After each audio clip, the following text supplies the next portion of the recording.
tiếng hát bay trên hàng phố bâng khuâng, chiều đong đưa những bước chân đau mòn, chân nghe mùa thu bay trên trời khơi, còn ai giữa mênh mông đời mình, nỗi đau mùa lắm trên tuổi thơ. Phố vẫn hoang vu từ lúc em đi, rồi trong mưa gió biết ai vỗ về, bàn tay nào đưa em trong lần vui, bằng những tiếng chim non thì thầm cho ngày tháng yêu phiền em quên. Hình trong cơn mù mê rồi phai trên hàng mi, chợt khi mình nhớ về mộng thành mây bay đi, còn gì trên đôi tay nên thầm hơn rồi chút tình càng thêm say. Tiếng hát ru em còn trên môi, lời nào gian dối cũng xin qua rồi,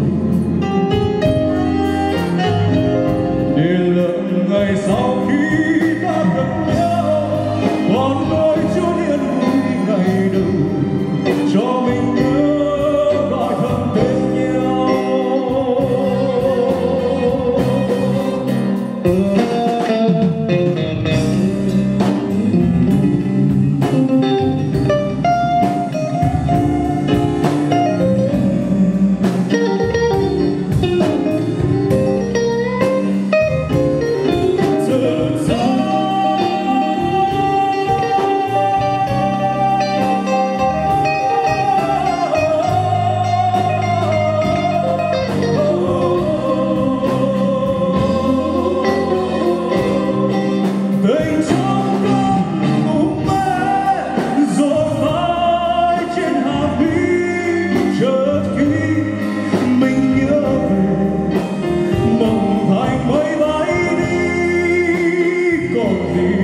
Trên đôi tay đến thầm hơn dối mình, chút tình càng thêm say.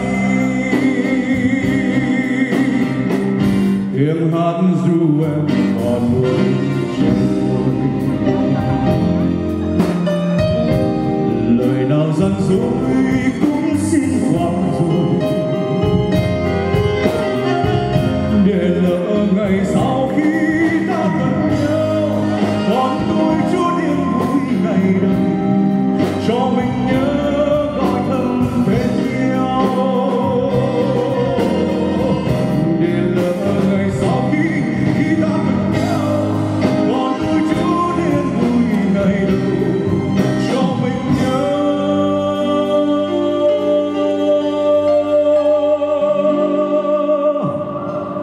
cho mình nhớ gọi thầm tên nhau.